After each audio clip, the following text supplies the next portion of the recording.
উত্তর city corporation থেকে দক্ষিণ সিটি কর্পোরেশন একটু বেশি হয় লোডশেডিংয়ের পরিমাণ। তো আমার প্রশ্ন হচ্ছে স্যার, এই যে বর্জ্য থেকে জ্বালানি বা বিদ্যুৎ উৎপাদনের যে প্রক্রিয়াটা, এটাতে বর্তমানে যে বিদ্যুৎ সংকটটা দেখা দিয়েছে বাংলাদেশের, এটার কি স্থায়ী সমাধান হবে? মানে আমরা কি এই বিদ্যুতের যে সংকটে ভুগতেছি এটার স্থায়ী কোনো সমাধান পাবো? জি, আমি যদি অ্যাপারেন্টলি বলি যে আমার কাছে মনে একটা স্থায়ী সমাধান হবে, কারণ আমাদের ওয়েস্ট তো আসলে আমরা বাসাবাড়ি থেকে প্রডিউস হবেই, তাই না? সো এখান থেকে কিন্তু আমরা যে প্রজেক্ট আমরা নিয়েছি, এই প্রজেক্ট থেকে আপনি জেনে খুশি হবেন যে টোটাল প্রতিদিন 298 মেগাওয়াট আওয়ার বিদ্যুৎ এখান থেকে আমরা পাবো। সো এটা কিন্তু আপনার ন্যাশনাল গ্রিডে আমরা এটা যাবে। সো আলটিমেটলি এই যেহেতু আমাদের ওয়েস্ট আছে, সো ইলেকট্রিসিটি জেনারেশনটা থাকবে। আরেকটা যেটা হলো রিনিউয়েবল এনার্জি। আচ্ছা, একটু প্রশ্ন জুড়ে দিতে চাই। এখন যে বিদ্যুৎ উৎপাদন ক্ষমতার কথা বলছেন, সেটা কি প্রাথমিক পর্যায়ে? মানে সেটার টোটাল ক্ষমতা কত হবে, বা আসছে দিনগুলোতে কত মেগাওয়াট বিদ্যুৎ পর্যন্ত জাতীয় গ্রিডে যোগ করতে পারেন? আমরা টোটাল ক্যালকুলেশন আমরা ধরেছি 3000 টন ওয়েস্ট যদি আমাদের প্রতিদিন হয়। আচ্ছা, সো বর্তমান আমাদের 3000 টন হচ্ছে। সো এইটার ক্যালকুলেশন আমার এখন। সো আমরা যদি আগামীকালকে যদি ওয়েস্ট জেনারেশনটা বেশি হয়, স্বাভাবিকভাবেই ওয়েস্ট জেনারেশনটা বাড়বে, যেহেতু আমাদের জনসংখ্যা বাড়ছে। সো আলটিমেটলি ইলেকট্রিসিটি প্রোডাকশনটাও ওরকম বাড়বে। সো আমরা টোটাল প্রতি বছর 1,09,000 মেগাওয়াট আওয়ার বিদ্যুৎ আমরা কিন্তু পাবো। সো আলটিমেটলি এটা একটা সাস্টেনেবল এবং লং লাস্টিং।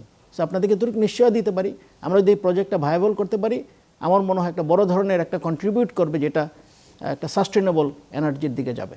জি, পরের প্রশ্ন নিব আপনি। রিসেন্টলি দেখা যাচ্ছে যে মধ্যপ্রাচ্যে যুদ্ধ হয়েছে, যার ফলে জ্বালানির সংকট হয়েছে।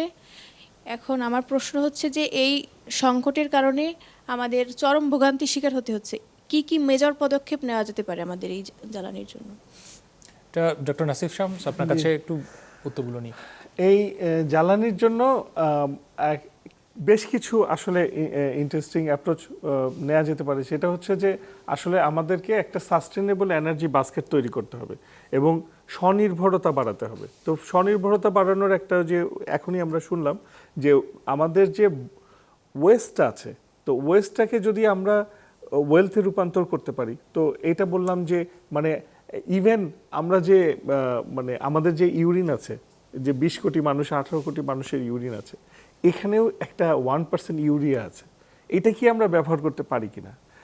আমরা ব্যবস্থাপনাগুলো স্যানিটেশন ব্যবস্থা এমন করতে পারি কিনা যে হিউম্যান এক্সক্রিটা যেটা আছে সেখান থেকে আমরা বিদ্যুৎ তৈরি করতে পারি কিনা, গ্যাস তৈরি করতে পারি কিনা। ইনফ্যাক্ট এরকম রিসার্চ হয়েছে যে আমাদের যে এগ্রিকালচার ওয়েস্ট আছে সেইটার সাথে হিউম্যান ওয়েস্ট এগুলো মিক্স আপ করলে যে আমাদের পিএইচের ভ্যালুটা আসে, সেটার থেকে আমরা ভালো সার, অর্গানিক সার এবং এগুলো পেতে পারি।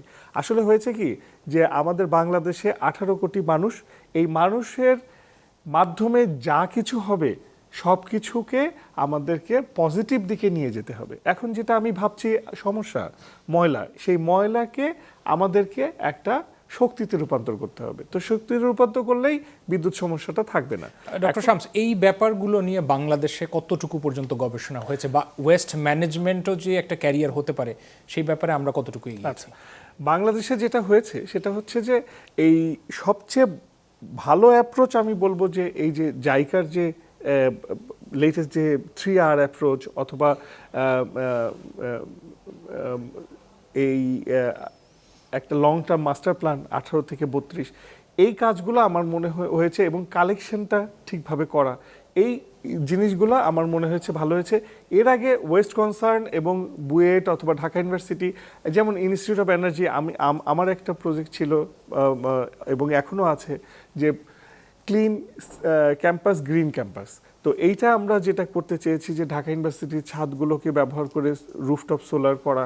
আমাদের ঢাকা ইউনিভার্সিটির 40,000 স্টুডেন্ট আছে, এদের ওয়েস্ট যেগুলো আছে, এই যেটা আমি বললাম যে ইউরিনটাকে যদি আমরা ফার্টিলাইজার হিসেবে ব্যবহার করতে পারি, এক্সক্রিটা, হিউম্যান এক্সক্রিটা আছে সেটাকে যদি, তো এইটার জন্য আসলে একটা ফান্ডও দরকার, ফান্ড দিতেও অনেকে রাজি আছে। তো এই জিনিসগুলোকে করার জন্য আসলে একটা কন্টিনিউয়াস একটা প্রসেস দরকার, এবং আমরা কন্টিনিউয়াস রিসার্চ করছি, এবং সেখান থেকে আমরা যেটা দেখছি যে আমাদের প্লাস্টিক ওয়েস্ট যেমন 3% আসে, হ্যাঁ, তো সেটা টোটাল একটা হলে হয়তো 300 কেজি আসে। তো 300 কেজি খুব বেশি না, হ্যাঁ, তো ওইটাকে কিভাবে বায়োগ্যাস করা যায়, অর্গানিক ওয়েস্ট, যেমন উনি বললেন যে সিটি কর্পোরেশনে 70%, আমাদের হয়তো আরেকটু বেশি, 80 থেকে 90% হচ্ছে অর্গানিক ওয়েস্টটা এসছে। তো রিসার্চ আসলে হচ্ছে, কিন্তু যেটা প্রবলেম হচ্ছে যে কন্টিনিউয়াস ফান্ডিং রিসার্চের পেছনে নাই। কিন্তু আরেকটা ব্যাপার যেটা হচ্ছে যে ওয়েস্টটাকে যখন বিদ্যুৎ মন্ত্রণালয় দেখছে, এটাকে দেখছে যে ওয়েস্ট থেকে বিদ্যুৎ তৈরি করা, যেমন হচ্ছে যে একেবারে মোনোটোনাস থিঙ্কিং। কিন্তু ওয়েস্টটাকে আবার সিটি কর্পোরেশন যখন দেখছে যে ময়লা ব্যবস্থাপনা হিসেবে দেখছে, কিন্তু বিদ্যুৎ তৈরি করতে গেলে ময়লা ব্যবস্থাপনাও লাগবে, আবার বিদ্যুৎ তৈরির জন্য যে টেকনোলজিক্যাল সাপোর্ট সেটাও লাগবে।